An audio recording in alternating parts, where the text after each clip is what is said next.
What is up, winning team? Hello and welcome back to our series in 1 Samuel, all about fearing God versus fearing man, and King Saul, King David. What's the difference? Why was David a man after God's own heart? It's a whole series now.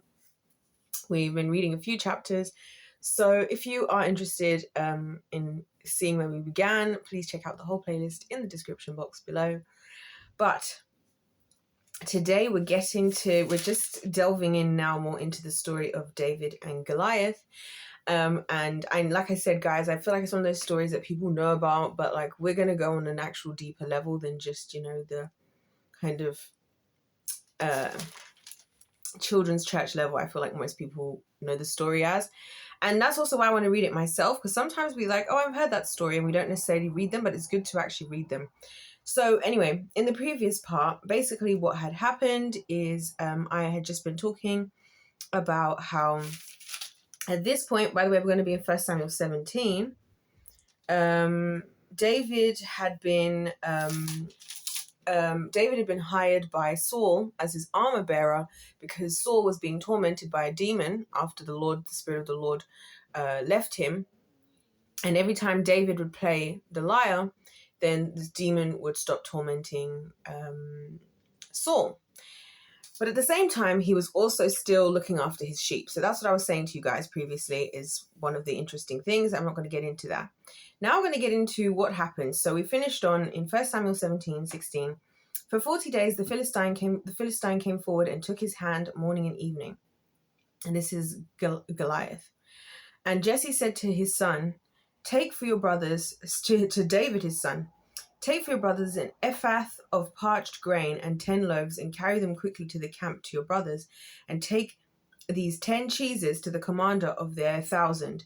See if your brothers are well, and bring some token from them. Now Saul and they and all the men of Israel were in the valley of Elah, fighting with the Philistines, and David rose early in the morning and left the sheep with a keeper. So he didn't leave the sheep unkept. Let's just recognize that. And this is an important thing about David, I feel like, in his character, like I keep saying, is he takes his responsibility seriously. So he knows he has to leave the sheep, but then the sheep can't just be left, and he's not just hoping that things are going to work out because he's got to go do this. He's going to make sure the sheep actually have a keeper at the same time. In the same way, I feel like that's what God expects of leaders today. Whatever you're responsible for, you need to keep up with all your responsibilities and make sure that everybody's being managed. So that's a humbling lesson even for me right now. And took the provisions and went as Jesse had commanded him. And he came to the encampment as the host was going out to the battle line, shouting the war cry. And Israel and the Philistines drew up for battle, army against army. And David left the things in charge of the keeper of the baggage. And see, another keeper of the baggage. So he left somebody else in charge of the keeper of the baggage, and ran to the ranks and went to greeted his brothers.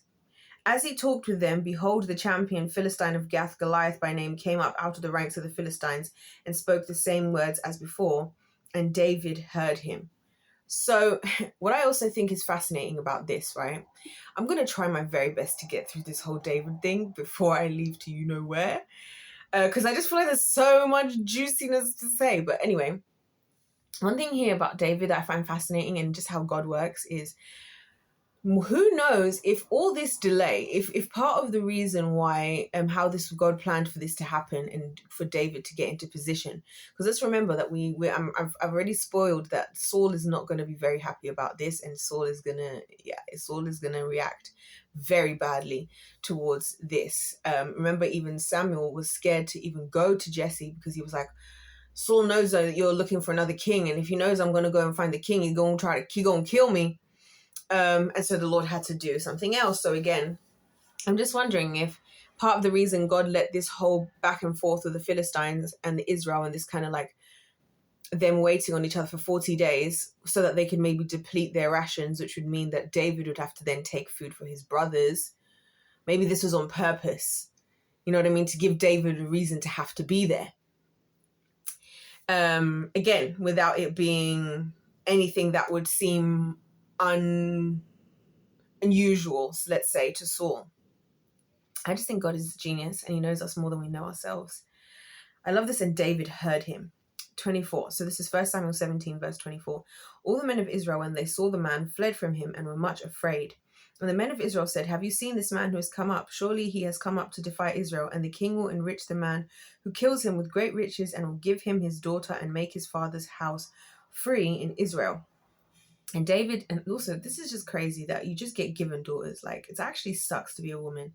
Like, it actually, we're actually just, you know, I was thinking, especially like being on my period, right? That we're coming to an end. I was thinking, I'm actually, all I exist is just to create children, because everything about my existence is just about being, it's just about, anyway, guys, I don't really think that, but it does feel like that sometimes, because it's like, wow, you just get to have my daughter. Like, obviously, there's the other element of, it's probably a respectable guy and a powerful warrior and somebody you would trust to have her. But, like, she's just, like, another thing to just have, like, that's what it feels like to be a woman sometimes. I can't lie. And it is the way that men treat us sometimes. It's just like, you guys just treat us like, we're just, anyway.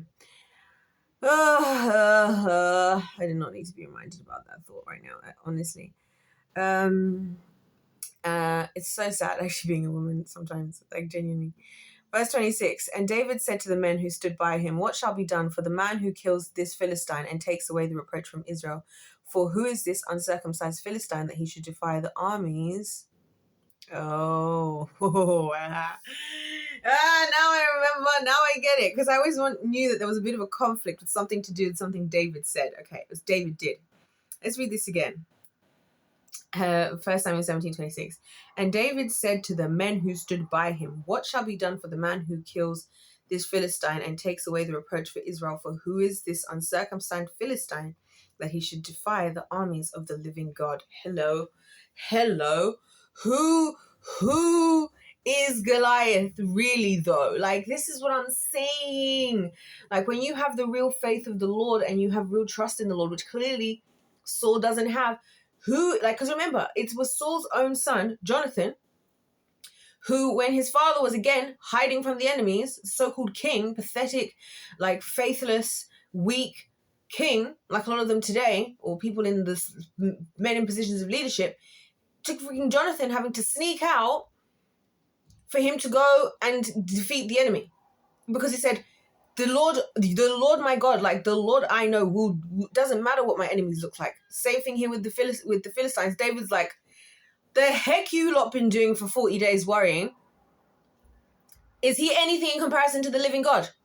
Is he anything in comparison to the living God? And this is what I'm saying about the difference between Saul and David. When God says David is a man after my own heart, it's like, David knows me. He knows me. Saul, you people, anyway. Period thing is still getting to me, because, like, we spend, like, literally a whole week, right, on our period, a week before it's coming, and your body is changing. The week after, your body's changing. The week it's happening. And then you have barely the week that it's not happening. You're wondering if it's really over, and your body's like, just like you. Then you have like a 3-day break where you're just like, you forget for a moment that you're a woman and you have a womb. And then the moment that you've forgotten is the moment that it's about to start all over again. Like, it's actually a hormonal roller coaster, and just, I hate it. And I've been saying to the Lord God, I'm so close to getting a hysterectomy. It's a joke. Like, I'm not even kidding you. I'm not even kidding. I'm a breath away from getting a hysterectomy. Because what's the point? All we're good is for making babies anyway, according to the men. I'm joking. Obviously, you're good for other things, but that's only if men choose for it to acknowledge us for that, which unfortunately a lot of times they don't. Anyway, now that I got my fingers on my chest, let's continue. It was really bothering me because I just hate that. And his daughter. Yay! Oh my gosh, so lovely to be a possession. Anyway, so yeah, David had faith, basically. And the people answered him, verse 27. I know this is not going to go, okay. And the people answered him, yes, 1 Samuel 17:27. And the people answered him in the same way. So shall be done to the man who kills him. Now, Eliab, his oldest brother, heard when he spoke to the men, and Eliab's anger was kindled against David. And why have you come down, and with whom have you left the few sheep in the wilderness? It's giving hater. And do you know what's funny about this? It's always the people. When you're the real deal, your spirit's always going to bother others around you because they are just as aware of what's inside of you as anything. So it's like, why is David here? And I wonder, is maybe it's also because of choosing the son that would be king. But anyway, and also do you see the condescending tone? Who have you left those few sheep with in the wilderness? I know your presumptions and the evil of your heart, for have you come down to see the battle? The evil of your heart. Oh my gosh, have I ever related more to David than this moment? When people just want to believe the worst in you, like, and I don't even necessarily believe that they want to believe they're projecting. It's projecting, really, isn't it? I know the evil of your heart. Bro came to bring you food because he was told by his father to do so. This is actually such a reality, by the way, of being in the kingdom of heaven. Like, sometimes you will be doing something because the Lord told you to do it. And it gonna be your own people coming up against you, trying to call you out your name, trying to talk about you doing this with the wrong intentions, with the wrong intent. This is what's happening here. He's like, I literally came to feed you people because I literally was sent by my father. And also, how dare you think I'm so disorganized and I'm so irresponsible that I wouldn't have someone keeping my sheep for starters. I even got somebody keeping the bags while I came to see you people. And I came to greet you, my brothers. And what kind of world must we live in where a brother would speak to you like this? And this is why I'm saying to you guys that I think that this world is a horrible place to be, why I relate to David and I relate to his things that he's going through. Because think about how heartbreaking that must be. And then everyone in the world's like, oh my gosh, family is forever, and family is just literally, just shut up, honestly. Verse 29, and David said, what have I done now? Was it not but a word? And he turned away from him towards another and spoke in the same way. And the people answered him again as before. When the words that David spoke were heard, they repeated them before Saul, and he sent for him. And David said to Saul, let no man's heart fail because of him. Your servant will go and fight with this Philistine. So David's like, the heck, I'm going. Send me. And I kind of love that because that's what it is. It's like, you don't know. I feel like as well, like, you know, when you're a child of the Lord and you really have that relationship, that's why I keep saying everything I'm talking about has been relationship and having a relationship with God, right? You just throw yourself into something head first, and it's not because you necessarily believe in yourself. It's because you believe in God. Like, this is something I think I noticed that people get mistaken about me as a person. People think that I have all this self-confidence and I'm just throwing myself in, and people say stuff to me like, oh, I could never have the confidence to do this. And I'm like, yeah, neither could I. You didn't see me praying beforehand. You didn't see me fasting for weeks. Guys, before I did my solo gig, I fasted for like 3 weeks. Or 2 weeks, right? Before I do a lot of things, I'm there praying. I'm like, God, I don't know how I'm going to do this. I'm going to go and step forward and do it. Like, but I don't know how it's going to get done, but I'm going to trust that you're going to pull through for me. Like, this is what I'm saying to you guys about having a relationship with God is you just like, you don't necessarily know how, and it doesn't make any sense. And it does look audacious to the world. But to you, with the Lord, it's like, well, the Lord is behind me. And if you really believe you got the Lord like that, then you could really go out and step out in faith, because then you'd be like, God, I know you're going to step in for me, so I'm going to step out because I know you're going to step in. And Saul said to David, you are not able to go against the Philistine to fight with him, for you are but a youth. Oh, here we go again with you see what I'm saying? Oh, you're too young. You're just a kid. This is the most relatable part of this whole thing we've read so far. And he has been a man of war from his youth. Oh, you can't. Oh, this is worldly thinking. This is what I'm saying. Saul thinks like the world. Saul thinks like the world. And maybe the reason why if Saul was younger in thinking, he would have less of the pride that comes with being an adult, and he would have found it easier to have a relationship with the Lord. Anywho, but David said to Saul, your servant used to keep sheep for his father, and when there came a lion or a bear and took a lamb from the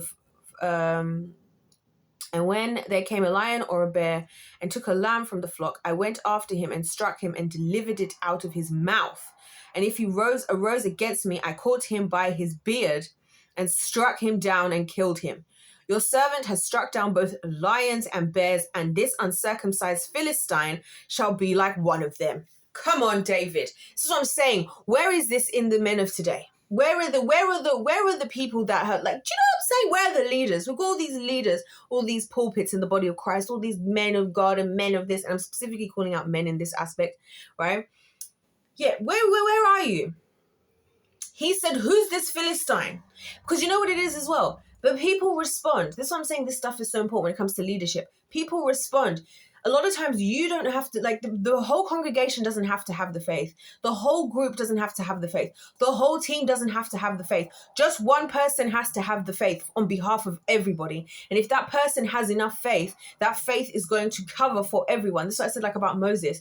At the beginning, it was just him having faith and trusting God because of the relationship. They're talking to directly to each other. They're having their little one-to-ones all the time away from the people, right? And it's because their relationship. But his faith, it stood for everybody. Esther's faith, it stood for everybody. All these people, their faith, it goes for everybody. That's the key. That's what I'm saying about being in a place of leadership is so much responsibility, because what you do and how you act is going to affect the people. So now these people have been waiting. David's like, what the? Listen, anyone who talks like this, I'll run headfirst into battle with. Because the sheer fact that you are like this reminds me of I Show Speed. It's so funny that would come up right now in this video, right? Because you know this whole I Show Speed versus Ashton Hall thing. I think it's just great because I love it. I'm going to keep watching it 100 times because you know I love to see someone in the younger generation absolutely destroy the prideful older generation. So when we saw his race with Ashton Hall, who's apparently like the fastest NFL runner or whatever. Anyway, and who does all his, like, the classic stuff that I cannot stand. Everything about Ashton Hall's content is everything I dislike about men, in those kinds of men, right? They're always having them, like, being extra muscular, always having to do these dramatic this, like, just like, it's just giving ego, it's giving pride, it's giving stench, and it's giving get me far away. So when I Show Speed, who I think is so wholesome, he goes around the world, he befriends everyone, he's learning their languages, he's humble, right?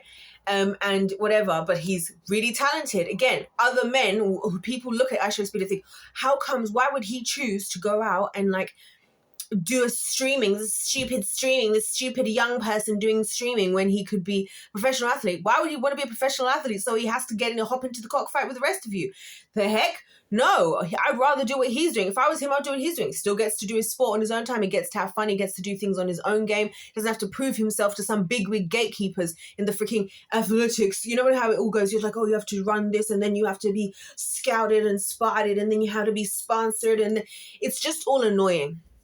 Right? And again, it's giving anyway, so they now race, and Ashton's all like, yeah, I'm going to be looking back at you while I'm running. I'm going to be looking back at you. That was my favorite thing that he said. I'm going to be looking back at you. And then he lost, and then his pride, it came crumbling. It's about to happen to Saul, by the way. This is a foreshadowing, right? And Speed is just like, I'm just doing what I know how to do. And honestly, I believe that the reason why he is the way he is because he's got such a strong, iron sharp faith. And faith, not just like in himself, but humility at the same time. So what he believes in is not that he just has this sense of ego that is inflated, right? It's that he's actually assessed the situation and he's actually looked at the facts, and what he has faith in is something that he knows he can trust in, right? As in, like, he knows he's worked and he knows his body very well. And so he knows what he can do. You know what I'm saying? And it's not even about beating somebody. It's not about destroying anybody. It's not even about pride. It's about the fact that he's calls himself I Show Speed. That's what he calls himself. You know what I'm saying? And this is what I'm saying is similar with David. David's like, I know God. I know what I believe in. I know what I've signed up to do here, right? So Saul talking about, you can't do this, you can't do this. Saul's quaking over there with the people like a pathetic little king. The way I would love to just kick his crown off his head. Oh my gosh, if I could I would kick that crown. And oh my gosh, what I would give to, oh my gosh. Anyway, getting distracted. What I feel like, yeah, so this is what David has. He's like, I know what I'm saying, because what I'm basing myself off of isn't something extrinsic. It's not because of the adoration. I'm basing this off something intrinsic. See what I'm saying? This is what I said to you guys. I talked about this. I did a whole long video on pride. So you can go and check that out. I should just like repost it someday just because it's so called Pride Month, which anyway. So, where do we go next? Your servant has struck down. Oh, yes. Oh, I didn't even finish.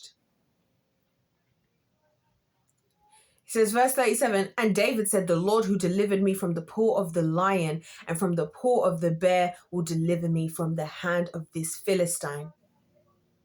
And Saul said to David, go and the Lord be with you. We're going to leave it there until we get to the next bit. He's like, the Lord. So I'm saying about faith, and that's why I said all of this stuff, it all works together. The Lord, when you have a relationship with God, you have moments and times where you've seen that faith, that your relationship with him showing up for you, you believe he's going to do it, so you believe he'll do it again. And then you believe he'll do it again when you don't have that relationship. And that's why I think Saul and David were different. The Saul had a relationship with the people. He was always worried about what the people had to say, what the people had to say, what the people gets people when you're a leader. You need to be going to the Lord, even not as a leader, right? You need to go to the Lord. What does the Lord have to say? The Lord is like, I'm the Most High. Whatever you're coming up against, so what? Like when this is the same thing ends up happening with the freaking, it was already happened with the Israelites. They get to the promised land and they're like, why are there giants in the promised land? And God's like, oh yeah, about that. Yeah, you're just gonna get rid of them. And literally, only 2 out of 12 of the spies that went in had faith that they could do it. They were still scared. They'd made it out of Egypt. They made it out from all these things. They made it through the wilderness, all these things, the Red Sea, you name it, the manna from heaven, pillar of cloud by day, pillar of fire by night, through all of this, and their faith was still lacking. That's why I say relationship with the Lord is really the most important thing, and that's why I believe he did everything for the sake of restoring the relationship, because without that relationship, you don't develop the faith where you know that in this moment, in this time, in this space, in this whatever, God showed up for me. God showed up for me. So I believe God's going to show up for me because God showed up for me before. And I know God showed up for me before because I actually gave him the chance to show up for me. You know what I'm saying? And that's what I'm saying. So we're going to continue. I just love where this is going because it's getting into the next verse starts. Then Saul clothed David with his armor and he put on a helmet of bronze. Ooh, to think that David, like Saul doesn't realize it right now. He's putting the armor. He's literally like kinging. He's giving away his kingship and he doesn't even realize with his own bare hands. So I think it's just a fantastic story. Anyways, guys, sorry about the crash out about my womb, but I did want to talk about it and I'm glad I've got it off my chest. And that just irritates me. And that also just goes to prove I do read things in the Bible and it doesn't irritate me. I'm not like everything loving everything. Sometimes I'm like, God, this is so annoying. And I hate it. And I hate it here. But I'm a human and it's fine. Anyways, guys, come back to the next part where we get to see what happens next. I love this story. I wish I could get this all done in like one day, but there's just so much to talk about. Anyway, if life's a game is played to win, God bless you all. God loves you. I love you. And I'll see you in my next one.